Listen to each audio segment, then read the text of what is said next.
Good morning. Kashyap YT YouTube channel में आप सभी का स्वागत है।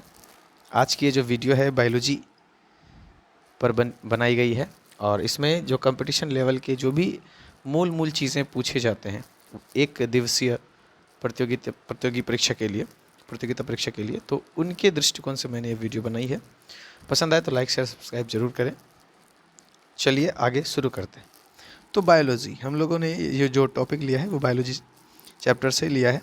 इसमें से सबसे पहले ये समझ लें कि बायोलॉजी क्या है। बायोलॉजी को हम लोग साइंस के विषय के अंतर्गत ही पढ़ते हैं, जो कि साइंस का ये खंड है। पहला खंड भौतिकी, दूसरा रसायन और तीसरा जीव विज्ञान होता है। जीव विज्ञान को इंग्लिश में बायोलॉजी बोला जाता है। तो चलिए जीव विज्ञान, चूँकि ये हिंदी मीडियम है तो आप हिंदी मीडियम के ही परीक्षार्थी इसको पढ़ें और इंग्लिश मीडियम अगर समझ जाएँ तो अच्छी बात है। तो चलिए जीव विज्ञान क्या है समझेंगे। तो जीव विज्ञान का मतलब है, आपको पता है ये सब बहुत सारी बुक में मिल जाएगा, यह बायो और लॉगोस से बना है वगैरह वगैरह। ये पूछे नहीं जाते, जो पूछे जाते हैं मैं उन बातों को पकड़ूंगा। तो सबसे पहले देखेंगे कि जीव विज्ञान का जनक किसे माना जाता है। तो लेमार्क और ट्रेविरेनस को माना जाता है। लेमार्क फ्रांस के थे और ट्रेविरेनस जर्मनी के। इन्होंने 1801 ईस्वी में सबसे पहले जीव विज्ञान शब्द का इस्तेमाल किया था। ठीक है। और इसके बाद जीव विज्ञान में जो सजीव थे, जीव विज्ञान में जो हम लोग पढ़ाई करते हैं वो सजीवों के बारे में पढ़ते हैं कि सजीव क्या होते हैं। सबसे पहले समझिए, हमारे पूरी दुनिया में दो तरह के जीव पाए जाते हैं, एक सजीव एक निर्जीव। सजीव क्या होते हैं, निर्जीव क्या होते हैं, इस बात को हम ऐसे समझेंगे कि सजीवों को हम उस हिसाब से देखेंगे कि इनके लक्षण क्या है, उनके लक्षण के हिसाब से सजीव और निर्जीव में हम लोग अंतर करेंगे। तो पहले कुछ मूल चीज़ें कि सजीव में दो तरह के आते हैं, एक जंतु और वनस्पति। तो जंतु को पढ़ते हैं तो जंतु विज्ञान, और वनस्पति को पढ़ते हैं तो वनस्पति विज्ञान। ठीक है। अब देखिए, तो सबसे पहले जंतु विज्ञान का जनक किसे माना जाता है, तो अरस्तु को। किसे माना जाता है, अरस्तु को। दूसरा वनस्पति विज्ञान का जनक किसे माना जाता है, तो थियोफ्रेस्टस को माना जाता है। वनस्पति विज्ञान का जनक किसे माना जाता है, थियोफ्रेस्टस को। ठीक है। अब बढ़ते हैं आगे। तीसरा है भारतीय वनस्पति विज्ञान का जनक अगर पूछा जाए, भारतीय वनस्पति विज्ञान का जनक पूछा जाए तो विलियम रॉक्सबर्ग को पूछा जाता है। अब देखिए, अरस्तु 384 से 322 बीसी में हुए थे और इन्होंने ही सबसे पहले पौधे और जंतुओं के जीवन के विभिन्न पक्षों के बारे में अपने विचार दिए थे, इसलिए इन्हें जंतु विज्ञान का जनक कहा जाता है। ठीक है।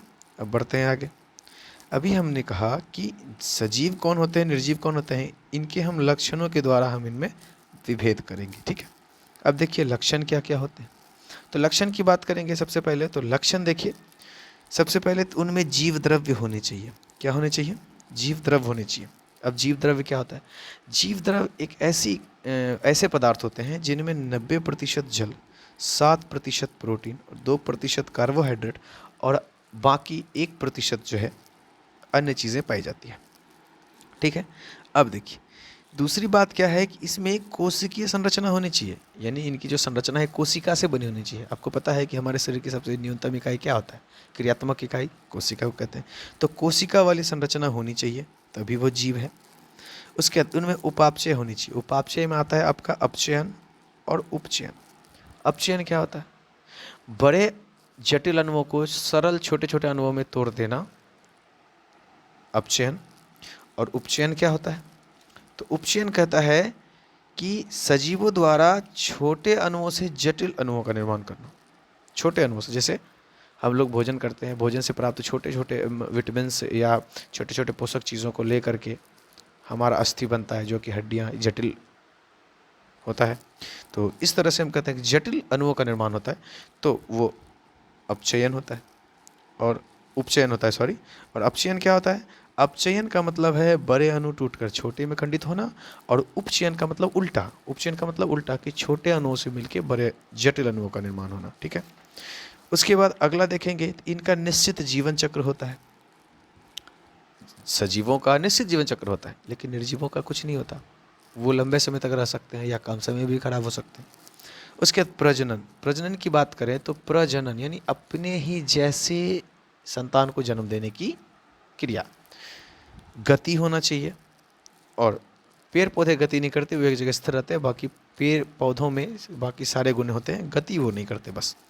उसके बाद अनुक्रियता, अनुक्रियता मतलब रिस्पॉन्स करना, जवाब देना। जैसे आपको कोई मच्छर काटे या कोई भी चीज़ें आपके शरीर के अंदर हलचल होती है तो आप तुरंत प्रतिक्रिया देते हैं, तो उसे अनुक्रियता कहते हैं। इसके बाद आता है अनुकूलन, किसी भी स्थान पर वहाँ की जलवायु के अनुसार ढल जाना अनुकूलन कहलाता है। और फिर आता है अंत में वृद्धि, कि जितने भी सजीव हैं वो वृद्धि करेंगे, यानी वो अपने आकार को बढ़ाएंगे, है ना। इस तरह से हम लोग सजीवों को देखते हैं। तो ये सारे गुण जिनमें नहीं होंगे वो निर्जीव, जैसे लकड़ी, कोयला, है ना, पत्थर, ये सब क्या होते हैं, निर्जीव होते हैं। अब आते हैं सजीव। सजीव को दो भागों में बांटा जाता है, पौधे और जंतु। अब देखिए इनको किन्होंने बांटा था, सुनिए। कैरोलस लीनियस नाम के एक वैज्ञानिक थे। इन्हें वर्गीकृत का पिता कहा जाता है क्योंकि इन्होंने सजीवों पर द्विनाम पद्धति के साथ साथ सजीवों को दो भागों में बांटा था, दो भागों में, यानी पौधे और जंतु, ठीक है। तो द्विनाम के आधार पर इन्होंने दो नाम पद्धति क्या दिया था कि किसी भी जीव की अगर नामकरण किया जाए तो सबसे पहले उसकी जाति, उसका नाम, और फिर बाद में उसकी जाति दी जाती है। जैसे होमो सेपियंस, तो होमो क्या है, होमो उसकी जाति है, सेपियंस उनकी जाति है, और होमो उनका नाम है, ठीक है। तो होमो सेपियंस किन्हें बोला जाता है, मानव को बोला जाता है। चलिए अब बढ़ते हैं आगे। पौधे और जंतु में अगर अंतर की बात करें तो देखिए हम उनके इस गुण के आधार पर देखेंगे। क्या गुण, तो वृद्धि देखेंगे। जंतु में निश्चित आयु तक वृद्धि बढ़ती है, जंतु में जो वृद्धि होती है निश्चित आयु तक होती है, उसके बाद वृद्धि रुक जाती है, यानी लंबाई। लेकिन पौधे जीवन के अंत समय तक बढ़ते हैं। अगला कोशिका भित्ति, तो कोशिका भित्ति जंतुओं में तो नहीं पाई जाती, लेकिन कोशिका झिल्ली जरूर पाई जाती है जंतुओं में, कोशिका भित्ति नहीं, कोशिका झिल्ली। और पौधों में कोशिका भित्ति पाई जाती है, और ये किसकी बनी होती है, सेल्यूलोज की बनी होती है, ठीक है। पोषण की बात करें, पोषण स्तर की बात करें तो पोषण में देखा जाए तो पौधे स्वपोषी होते हैं, यानी खुद से अपना भोजन प्रकाश संश्लेषण के थ्रू बना लेते हैं। लेकिन जंतु ये परपोषी होते हैं, यानी कि ये प्राथमिक जीवों पर निर्भर होते हैं, जैसे पेड़ पौधों पे हम लोग निर्भर होते हैं। मनुष्य भी एक प्रकार जंतु है, तो यह भी परपोषी होता है। अब बढ़ते हैं आगे। रसधानी, जंतुओं में छोटी छोटी रसधानी पाई जाती है, एकदम छोटी छोटी वाइट कलर की, लेकिन पौधों में बड़ी रसधानी पाई जाती है, और वो भी केंद्र में होती है। रसधानी मतलब रस की धानी, ठीक है, जिसमें रस भरे हो, लिक्विड भरे हो, रसधानी, ठीक है। अब बढ़ते हैं आगे। लाइसोसोम, ध्यान से देखिए, लाइसोसोम और तारक, ये दो चीज़ें पौधों में नहीं होते, लाइसोसोम भी नहीं होता और तारक भी नहीं होता। तो जंतु में लाइसोसोम होता है, आप इसे जानते हैं, आत्महत्या की भी थैली कहा जाता है। और तारक का यह केंद्रक के समीप होते हैं, और इसका कार्य होता है कोशिका का विभाजन करना। कोशिका विभाजन में कौन सहायक होता है, तारक का सहायक होता है, ठीक है। अब बढ़ते हैं आगे। कहता है कैरोलस लीनियस ने द्विनाम पद्धति तो दी ही थी, इसलिए इनको वर्गीकृत का पिता कहा जाता है, और इन्हीं के आधार पर आर.एस. व्हिटकर ने जीवों को 5 वर्ग में बांट दिया। जीवों को कितने भाग में बांट दिया, 5 भाग में बांट दिया। इन पांचों में से पहला वर्ग था मोनेरा, मोनेरा, दूसरा था प्रोटिस्टा, तीसरा फंजाई, चौथा प्लांटी, और पांचवा एनीमिलिया। अब इस चीज को समझेंगे क्या है। तो कहता है मोनेरा, मोनेरा क्या होता है, अब इसके बारे में हम समझेंगे, देखिएगा। मोनेरा कहता है, मोनेरा एक कोशिकीय प्रोकैरियोटिक जीव होता है, एक कोशिका, इसमें मात्र एक ही कोशिका होती है। और प्रोकैरियोटिक, प्रोकैरियोटिक मतलब क्या होता है, प्रोकैरियोटिक का मतलब होता है कि ऐसा जीव जिनमें केंद्रक, ध्यान से सुनिएगा, केंद्रक नहीं होता, कोशिका के अन्य अंग नहीं होते। क्यों, कोशिका के अंदर अन्य अंग नहीं होते, यानी कोशिकांग नहीं होते, ठीक है। क्या कह रहा है, इसमें कोशिकांग नहीं होते, ठीक है, कोशिका के अंग, इसको तोड़िए, कोशिका प्लस अंग, तो इनमें कोशिकांग नहीं होते और केंद्रक नहीं होता, वैसे जीवों को प्रोकैरियोटिक जीव कहा जाता है, और यह मोनेरा संघ के अंतर्गत रखा जाता है। तो इसके अंतर्गत ये जो होते हैं ये स्वपोषी भी हो सकते हैं, परपोषी भी हो सकते हैं। और कहता है इनमें थोड़ी मात्रा में किसी किसी में कोशिका भित्ति सिर्फ पाई जाती है, क्योंकि एक कोश के जीव होते तो कोशिका भित्ति तो पाई ही जाएगी। चलिए, किसी में नहीं भी पाई जाती, तो जिनमें पाई जाएगी वो चला जाएगा हमारे प्लांट वाले क्षेत्र में, जिसमें नहीं पाई जाएगी वो आ जाएगा हमारे जंतु वाले संघ में। ठीक है, चलिए आगे बढ़ते हैं। तो कहता है इसके अंतर्गत जीवाणु, जीवाणु देखिए याद रखिएगा, जीवाणु किस में आता है? तो मोनेरा समूह में। नील हरित शैवाल, जिसको आप लोग साइनोबैक्टीरिया कहते हैं, नील हरित शैवाल, ठीक है, नील हरित शैवाल। तीसरा है माइक्रोप्लाज्म। माइक्रोप्लाज्म तो जितने छोटे छोटे जीव होते हैं, माइक्रोप्लाज्म, ठीक है, वो तो ये सारे आते हैं। आई होप आपको ये समझ में आ गया होगा। अब दूसरा वर्त कहते हैं कि मोनेरा को जो है, ये तो मोनेरा के उदाहरण थे, मोनेरा को भी 4 भागों में बांटा गया है। पहला जीवाणु, मोनेरा जो है, मोनेरा 4 भागों में बांटा है, मोनेरा 4 भागों में बटा है। पहला है जीवाणु, पहला क्या है? जीवाणु। अब देखिए जीवाणु 2 तरह के, लाभदायक और हानिकारक। लाभदायक क्या होंगे? देखिए कहता है वे जीवाणु जो हमें लाभ पहुंचाते हैं लाभदायक होंगे। ठीक है, तो कहता है यह एक कोशिकीय भी हो सकते हैं और बहुकोशिकीय हो सकते हैं। ठीक है, हरित लवक इनमें हो भी सकता है, हरित लवक इनमें नहीं होता, सॉरी, इनमें हरित लवक नहीं होता, बल्कि ये प्रोकैरियोटिक सूक्ष्म जीव होते हैं। ठीक है, इसमें क्लोरोफिल के बजाय बैक्टीरियोक्रोलोफिल होता है, बैक्टीरियोक्रोलोफिल। सिर्फ हरित लवक होता है पौधों में, लेकिन बैक्टीरियोक्रोलोफिल किसमें मौजूद होता है? जीवाणुओं में। इसीलिए ये पौधों ये प्रकाश संश्लेषण करने में भी सक्षम होते हैं। अब बढ़ते हैं आगे। कहता है कि लाभदायक जीवाणु, इनमें से राइजोबियम जो कि भूमि की उर्वरता बढ़ाता है, बेसिलस, मेगाथेनियम, माइकोकोकोस है ना, ये तंबाकू की पत्ती में सुगंध बढ़ाता है, लैक्टोबैसिलस दूध को दही में परिवर्तित करता है, माइकोकोकस कैंडिसेंस ये चाय पत्ती में क्यूरिंग बढ़ाता है, एसेटोबैक्टर एसिटी ये सिरका बनाने में काम आता है, लैक्टोबैसिलस लैक्टिक अम्ल के निर्माण में। ठीक है, उसके बाद क्लोस्ट्रीडियम ब्यूटीरियम यह रेशा बनाने में, एंटीबायोटिक बनाने में बेसिलस ब्रेविस, स्ट्रेप्टोकोकस, ओरोफेंसाइसिस, उसके बाद Bacillus subtilis, Bacillus polymyxa, Streptococcus niveus, ये सारे जी लाभदायक जीवाणु हैं। इसके बाद हानिकारक में देखेंगे जो भोजन को विषाक्त बना देता है, क्लस्ट्रोडियम बोटुलिनियम, बोटुलिनियम। ठीक है, पौधे के रोग में जैसे गेहूं के टुंडे रोग में कीरोना होता है, कोरोना नहीं, कीरोना बैक्टीरियम। ठीक है, ये हानिकारक है। टिट्रिकी, चावल में अंगमारी जो रोग होता है वो जैंथोमोनास ओराइजी से होता है, जैंथोमोनास ओराइजी। सेब का अग्नि निर्जा रोग जो होता है वो इराविनिया के कारण होता है। पशुओं में जो एंथ्रेक्स रोग होता है वो बेसिलस एंथ्रेसिस से होता है।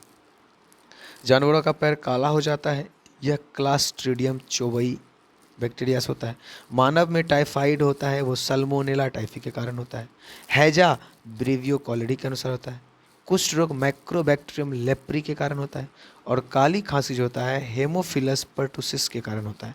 और प्लेग जिसको बोलते हैं प्लेग बेसिलस पेस्टिज के कारण होता है। ये था पहला जीवाणु मोनेरा का। मोनेरा के अंतर्गत दूसरा आपका आता है आर्की बैक्टीरिया। दूसरा क्या आता है? Archie bacteria. ठीक है, अब देखिए दूसरा है आर्की बैक्टीरिया। ठीक, आर्की बैक्टीरिया की बात करेंगे तो कहता है यह पृथ्वी का सफलतम जीवधारी का समूह होता है। प्रकाश संश्लेषी जीवधारी, जितने भी प्रकाश संश्लेषी जीवधारी हैं, और नील हरित शैवाल के नाम से जाना जाता है।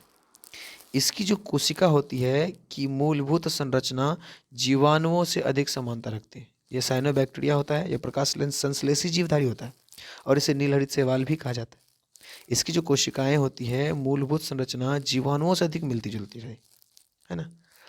और इसकी विशेषता यह है कि यह अनेक जीवधारियों के साथ, यानी कि कवक से लेकर के साइकस तक सभी के साथ सहजीवी के रूप में रहता है। याद रखिएगा, साइनोबैक्टीरिया किस रूप में रहते हैं? सहजीवी के, यानी एक प्रकार से यह परपोषी हैं, एक दूसरे को सहारा देते हैं। और चौथा है, चलिए तो 2-3 हो गए, साइनोबैक्टीरिया तीसरा। एक आर्की बैक्टीरिया जो हमने पढ़ाया कि यह प्राचीनतम जीवाश्म होता है। आर्की बैक्टीरिया प्राचीनतम जीवाश्म, और साइनोबैक्टीरिया साइनोबैक्टीरिया होता है सफलतम जीवधारी। आगे चौथा है एक्टिनोमाइसिटीज।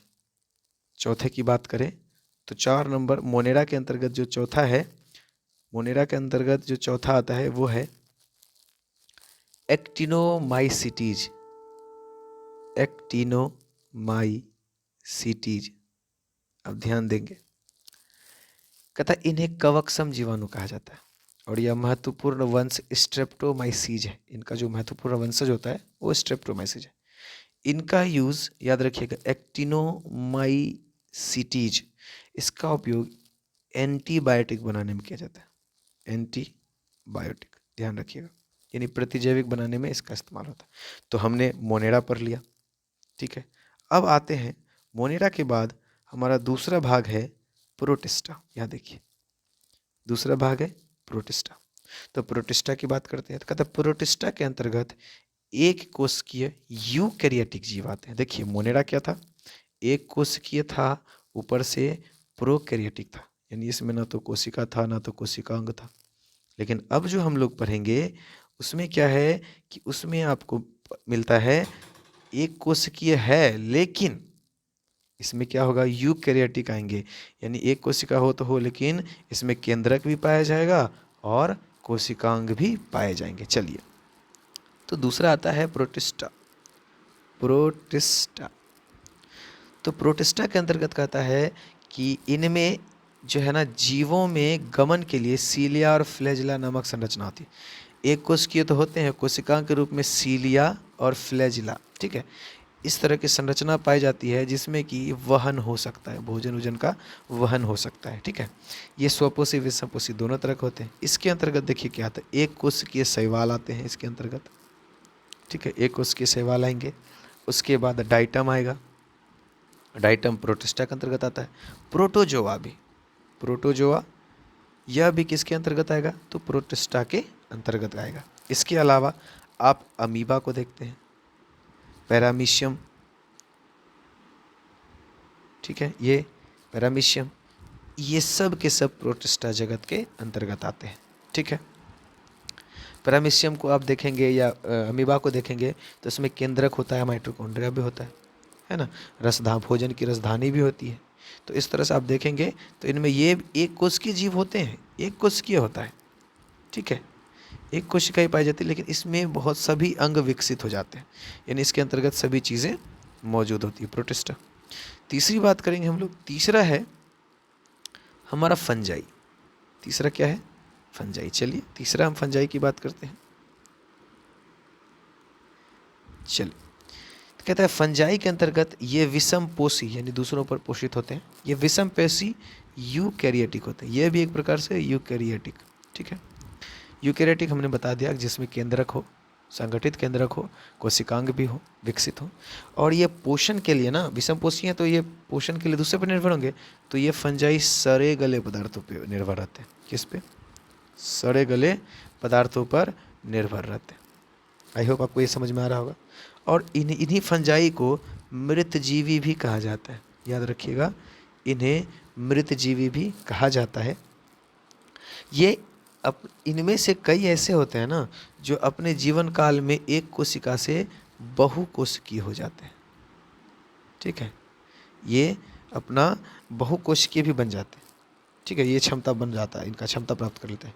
और फंजाई जो हैं एक प्रकार से कवक होते हैं, ठीक है, और इन कवकों में काइटिन क्या पाया जाता है, काइटिन, हम आगे इसके बारे में चर्चा करेंगे।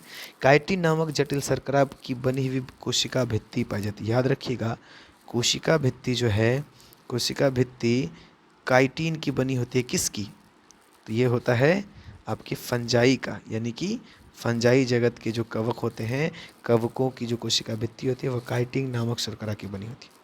अब इसमें फंजाई में क्या क्या आते हैं, तो फंजाई में आपको पता है एक प्रकार से कवक हुआ तो इसमें यीस्ट आएगा, यीस्ट है ना, इस तरह के मशरूम आपने देखा होगा, इस तरह के मशरूम होते हैं, ठीक है, आदि इस जगत में आते हैं। चलिए, अब चौथा और सबसे इम्पोर्टेंट है वो है आपका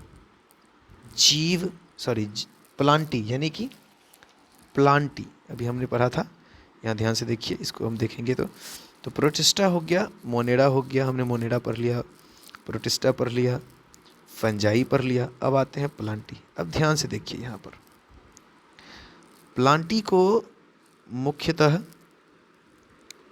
ध्यान से देखा जाए तो प्लांटी को मुख्यतः देखिए यहाँ से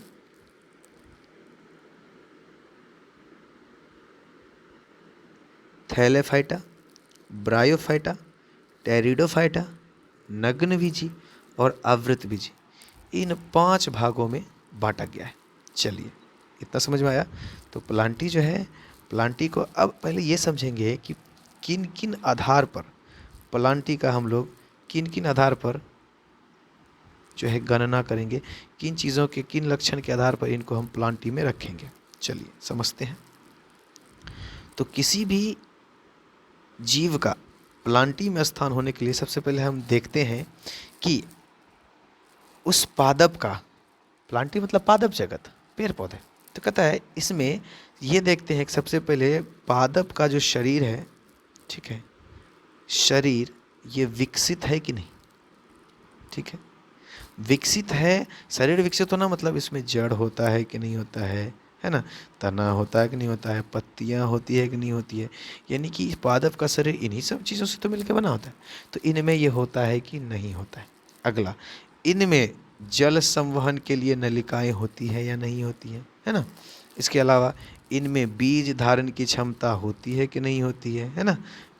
इसके बाद अगर होती भी है तो बीज फल के अंदर होते हैं या बीज फल के बाहर होते हैं। तो इन्हीं सब चीज़ों के आधार पर हम जो है प्लांटी यानी पादप जगत को वर्गीकृत करते हैं। तो सबसे पहले पादप जगत में पहला आता है आपका, वो है थैलोफाइटा। क्या आता है? थैलोफाइटा।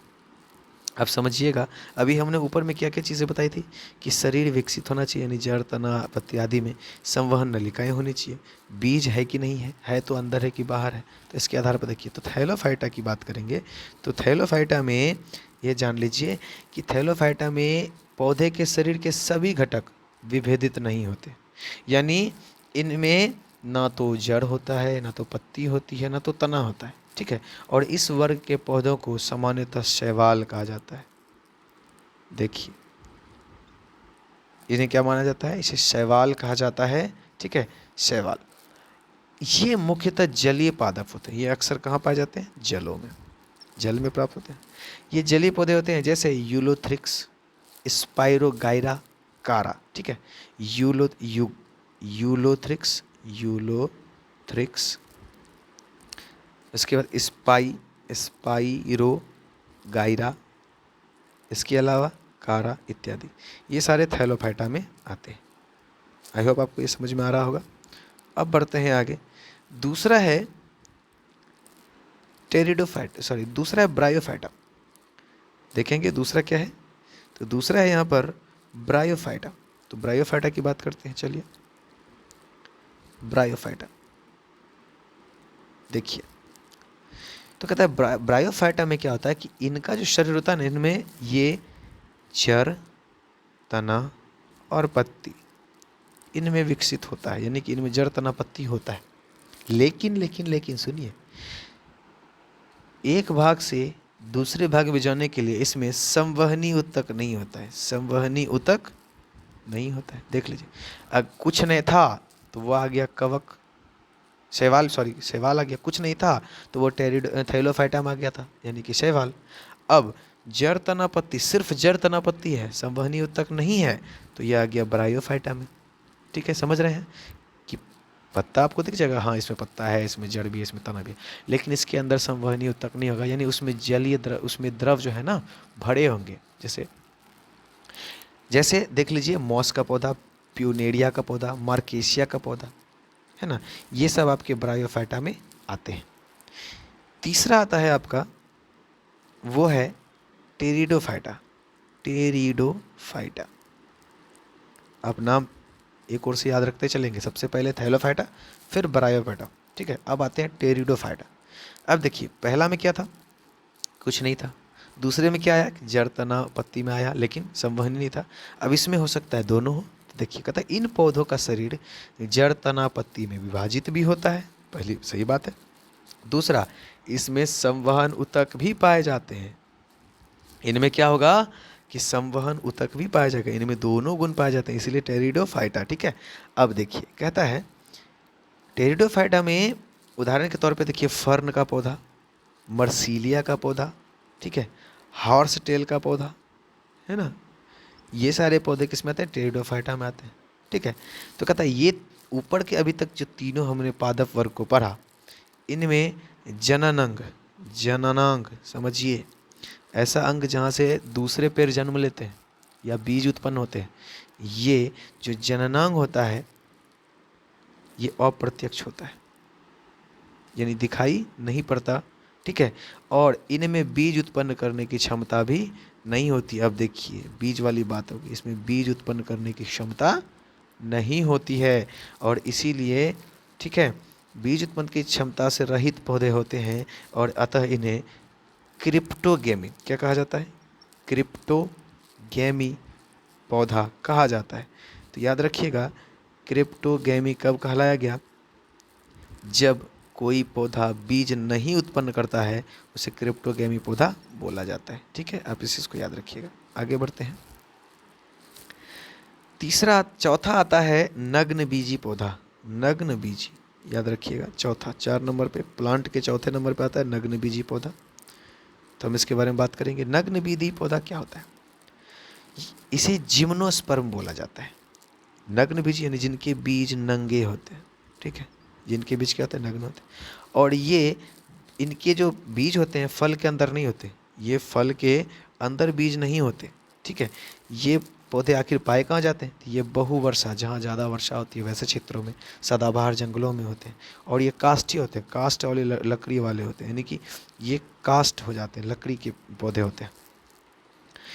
उसके बाद 5वां आता है एंजियोस्पर्म, यानी आवृत पौधा। एंजियोस्पर्म आवृत बीजी, यानी कि अब देखिए इनके जो बीज होते हैं ना, इनके बीज आवरण से घिरे होते हैं, इसीलिए इनको आवृत बीजी कहा जाता है ना, आवरण रहित बीज, यानी कि इनके ऊपर एक छिलका चढ़ा रहेगा। ठीक है, इसको आवृत बीजी पौधा कहते हैं। जैसे आप नारियल को भी इसमें रख सकते हैं, ऐसे में आप मकई, गेहूँ आदि को भी रख सकते हैं, इनके ऊपर आवृत होता है।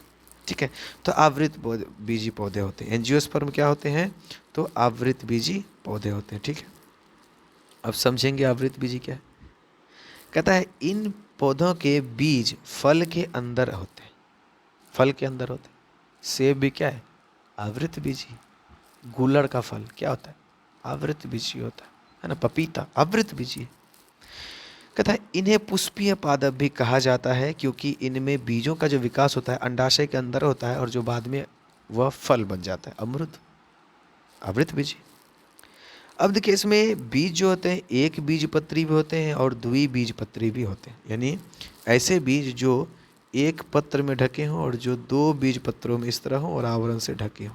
क्योंकि आवृत बीज दोनों में आवरण होगा, लेकिन एक का एक ही बीज होगा और एक का 2 होगा। जैसे आप गेहूँ को देख लीजिए, एक ही आवरण होता है। मकई के बीज को देख लीजिए, एक ही आवरण होता है।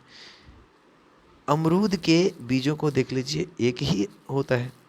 उसी तरह से अब दूसरी बात करते हैं, दालों की बात करें तो ये द्विबीजपत्री होते हैं, इनमें द्विबीज होते हैं। ठीक है, द्विबीजपत्री होते हैं।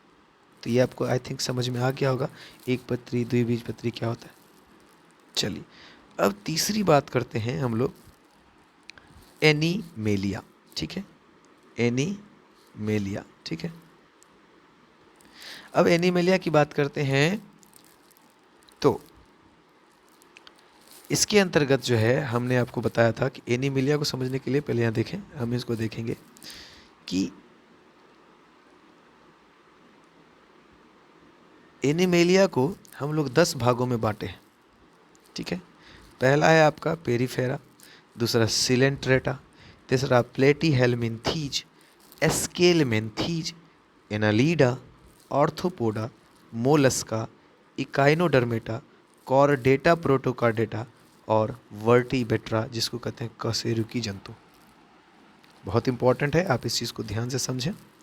ठीक है, तो सबसे पहले अब हम लोग एनीमिलिया की बात करेंगे। चलिए, तो एनीमिलिया को समझने के लिए हम लोग क्या करते हैं, सबसे पहले इनके अंग को देखते हैं, ठीक है। तो एनिमिलिया का पहला अंग हमने आपको बताया पेरीफेरा। क्या होता है पेरीफेरा? अब समझिएगा।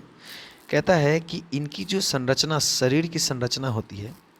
अच्छा, पहले ये समझ लेते हैं एनिमिलिया में क्या क्या गुण पाए जाते हैं। पहले इसको समझ लेते हैं, फिर इसको समझेंगे, ठीक है। गुण देख लीजिए एनिमिलिया में।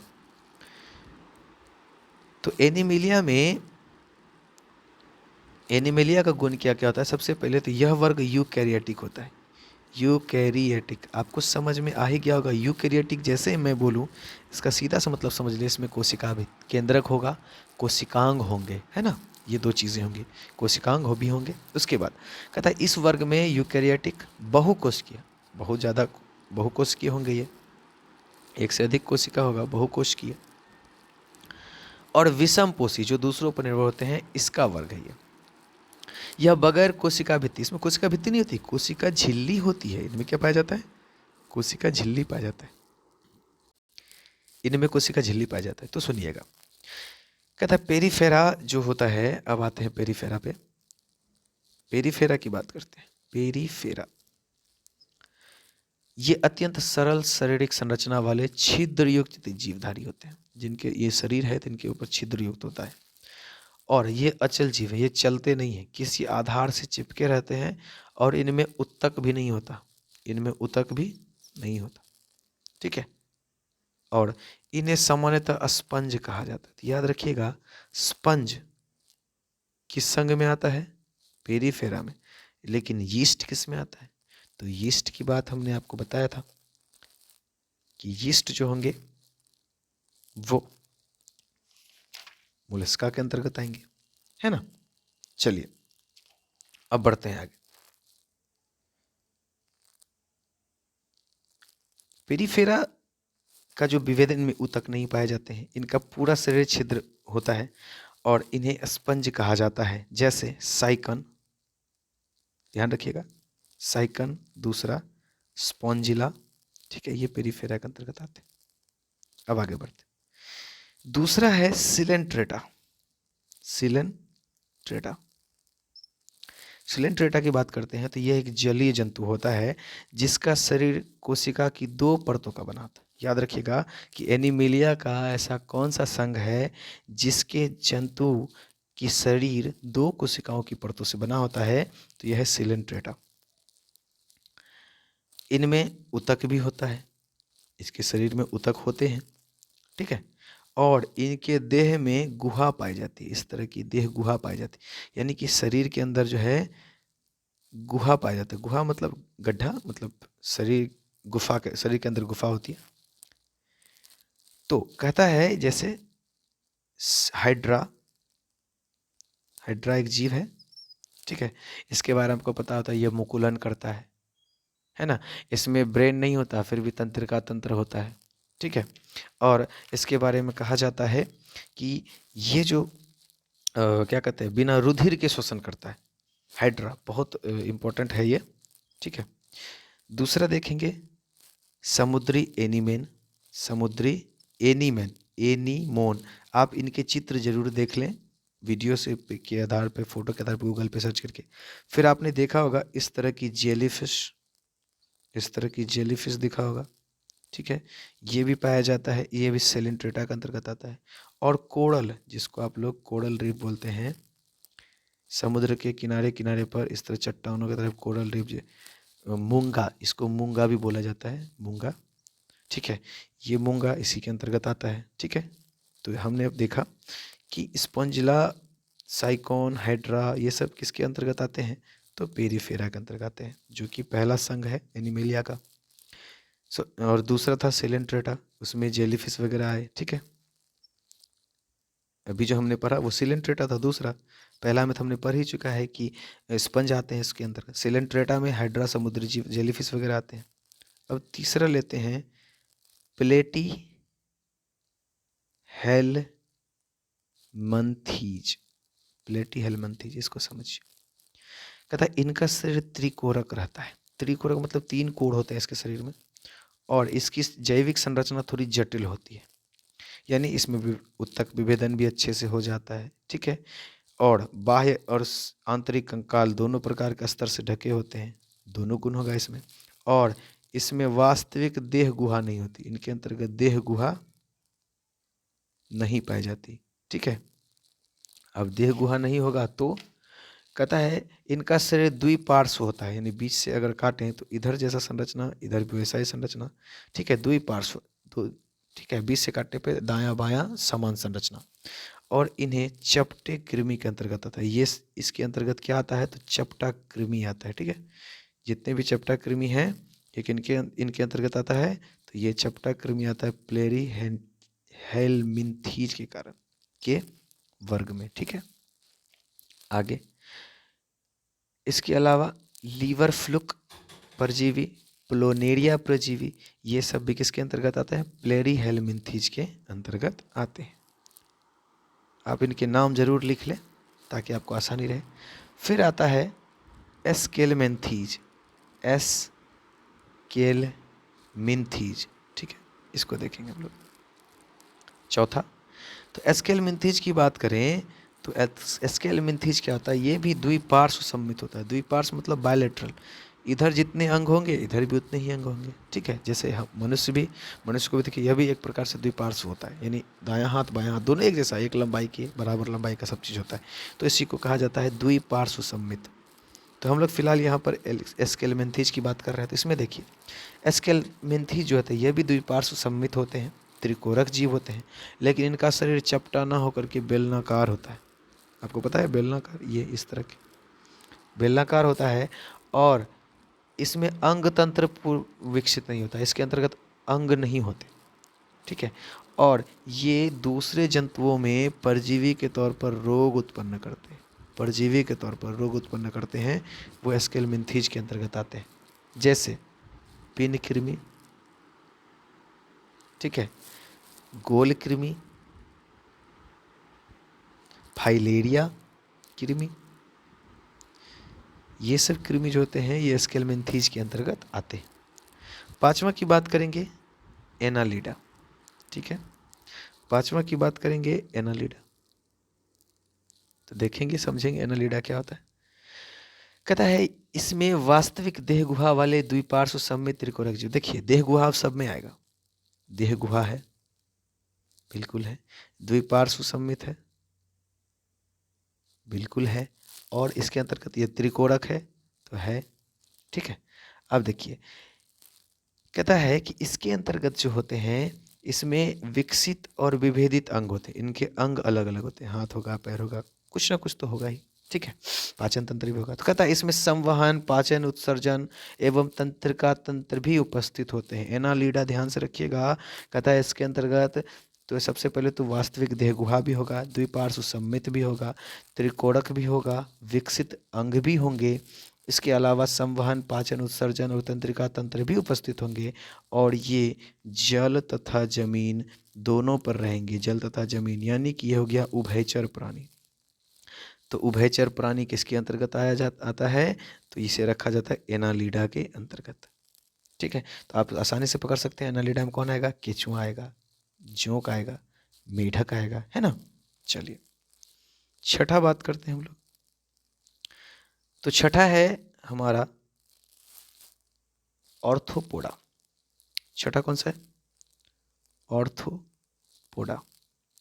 देखिए ऑर्थोपोडा की बात करते हैं तो कहता है कि यह जंतु जगत का सबसे बड़ा संघ है। जंतु जगत का सबसे बड़ा संघ कौन सा है, तो ऑर्थोपोडा है। अब इसमें वो सभी चीज़ें होंगी जो पहले था, द्विपार्श्व सम्मिति होगा, है ना, वास्तविक देह गुहा होगा, ठीक है, और शरीर खंड युक्त होता है इसका, यानी कि इसमें खुला परिसंचरण तंत्र पाया जाता है। खुला परिसंचरण तंत्र मतलब इसके लिए कोई धमनी वगैरह कोई अलग से नली नहीं होगी कि खून को बहाने के लिए ये, उसको बहाने के लिए जीव द्रव को बहाव के लिए ये नहीं, ये खुला परिसंचरण यानी कि देह गुहा के अंदर ही सब चीज़ भरा रहेगा। ठीक है, इसी के अंदर भरा रहेगा, और इसके अंतर्गत जितने भी कीड़े मकोड़े होते हैं वो पाए जाते हैं। तो ऑर्थोपोडा में क्या आते हैं, कीड़े मकोड़े भी आते हैं, और दुनिया में सबसे ज़्यादा क्या है, कीड़े मकोड़े ही तो हैं, इसलिए इसे सबसे बड़ा जंतु जगत का सबसे बड़ा संघ कहा जाता है। अब देखिए कीड़े मकोड़े में आपका तिलचट्टा, झींगा, तितली, मकड़ी, मक्खी, बिच्छू, केकड़े, ये सब ऑर्थोपोडा के अंतर्गत आते हैं। अब बढ़ते हैं आगे। सातवां की बात करें तो सातवां है हमारा मोलस्का। कौन है? मोलस्का।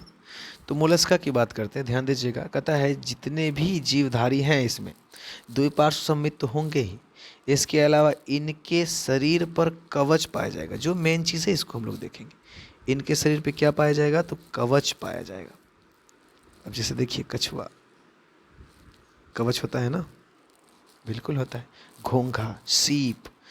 तो कहता है कि इनकी देह गुहा बहुत कम होती है, शरीर में थोड़ा सा विखंडन होता है, खुली संवहनी तंत्र होते हैं और उत्सर्जन के लिए इनमें गुर्दा पाया जाता है। देखिए दो चीज़ें हमने देखा, गुर्दा होगा, कवच होगा, है ना। ये दो चीज़ से पाया जाता है तो मोलस्का में, और इसके अंतर्गत आता है घोंघा।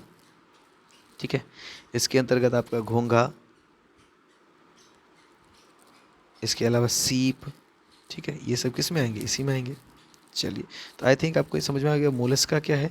तो मोलस्का ऐसा प्राणी है जिनमें क्या पाया जाएगा? का बाहरी कवच पाया जाएगा, और बाकी इनमें जो है छोटे उत्सर्जन तंत्र होंगे, खुली संवहनी तंत्र होगा, लेकिन उत्सर्जन के लिए गुर्दा जैसी संरचना इसमें पाई जाएगी। ठीक है, चलिए अब आठवां की बात करते हैं। तो आपका आठवां है इकाइनोडर्मेटा। आठवां, आठवां कौन सा है? इकाइनोडर्मेटा।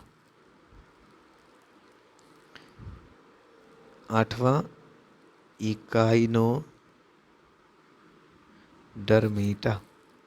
देखिए क्या कहता है। कहता है इन वर्ग के जंतुओं की त्वचा पर कांटे, याद रखिएगा इनमें त्वचा पर क्या होंगे? कांटे। अब उनमें क्या पर आता है? त्वचा पर बाहरी आवरण होता है ना, कवच, और इनके त्वचा पर कांटे होंगे इकाइनोडर्मेटा पे। दूसरा, इनके कांटे तथा कंकाल तंत्र कैल्शियम कार्बोनेट से बने होते हैं और ये मुख्यतः समुद्री जीव होते हैं। कौन होते हैं? समुद्री जीव। इस चीज़ को याद रखिएगा, त्वचा पर कांटे, समुद्री जीव इकाइनोडर्मेटा के अंतर्गत आते हैं। इनमें विशिष्ट जल संवहन नाल तंत्र पाया जाता है। जल बहने के लिए जल संवहन नाल तंत्र पाया जाता है। ठीक है, इसके बाद आगे बढ़ते हैं।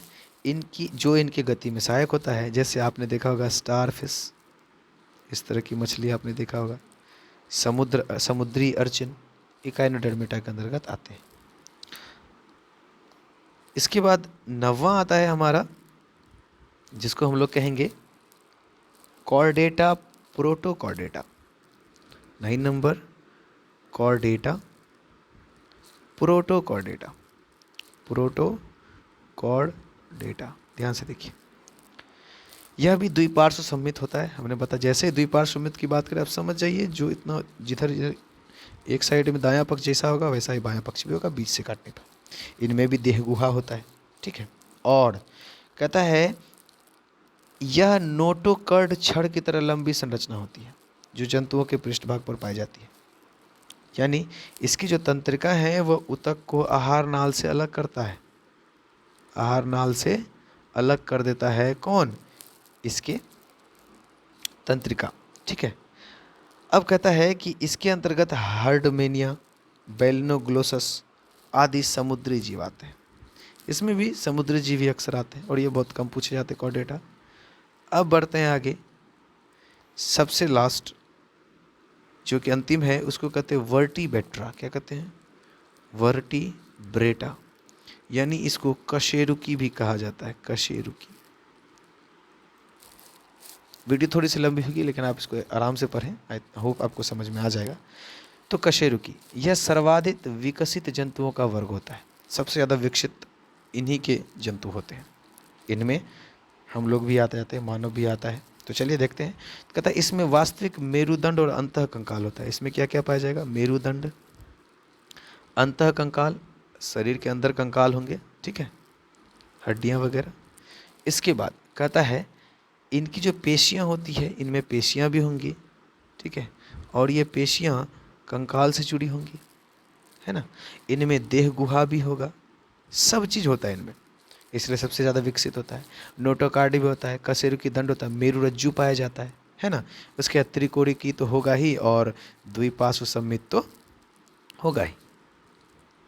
ठीक, देखिए कहता है इन कशेरुकी को भी 5 वर्गों में बांटा गया है। इन सभी को कितने में बांटा गया है? 5 वर्गों में। पहला मत्स्य, दूसरा मत्स्य में जैसे शार्क, रेहू, ट्यूना मछली में आता है, मत्स्य मतलब मछली। उसके बाद दूसरा है उभयचर, जिसको जल स्थलचर बोला जाता है। टोड, मेढक, सांप, ये सब, सॉरी सांप नहीं, टोड, मेढक। तीसरा सरीसृप, सरीसृप में आ गया आपका कछुआ, सांप, छिपकली, मगरमच्छ आदि। चौथा है पक्षी, आपको पता ही है पक्षी क्या होता है, कबूतर, गौरैया वगैरह। और पांचवा है सबसे इम्पोर्टेंट स्तनपाई, यानी जो अपने बच्चे को दूध पिलाता हो, स्तनपाई मैमल, कंगारू, मनुष्य, गाय, है ना, ये सब। तो इस तरह से हमने देखा कि जंतु जगत, प्लांट जगत, है ना, पादप जगत, इनको हमने पढ़ लिया। अब थोड़ा सा पढ़ लेते हैं कि पौधों में, जैसे जीवों में तो जनन होता है, अब थोड़ा सा जनन पढ़ लेते हैं क्या आता है। जनन की बात करें तो जंतु, यानी कि जंतु में सिर्फ लैंगिक जनन होता है, याद रखिएगा, जंतु में सिर्फ लैंगिक जनन होता है, जबकि पादप में लैंगिक और अलैंगिक दोनों, लैंगिक भी होता है और अलैंगिक भी होता है। ठीक है, कोई दिक्कत? और तीसरा कायिक जनन होता है, तीसरा कायिक जनन। अब समझिए, कायिक जनन का मतलब हुआ कि इसमें कोई भी वनस्पति जड़ अथवा तना या नए पेड़ की उत्पत्ति कर सकता है, ठीक है, अपने से, प्राकृतिक तौर पे या कृत्रिम तौर पे। यानी कि कायिक जनन की बात करें तो आप ऐसे समझ लिए, कलम निकालना, आप जड़ से काट के फिर कहीं और पे लगा दीजिए, कायिक जनन है, वो भी एक प्रकार से जनन है, वो कायिक जनन है। दूसरा अलैंगिक, अलैंगिक हो गया कि बिना किसी दूसरी इकाई से मिले ही नए पौधे जब उत्पन्न होता है, और विखंडन जो है बीजाणु निर्माण विधि से ही संभव होता है, तो अलैंगिक जनन कहलाता है, जैसे शैवाल, कवक इत्यादि। ठीक है। तीसरा था लैंगिक जनन। लैंगिक जनन क्या है?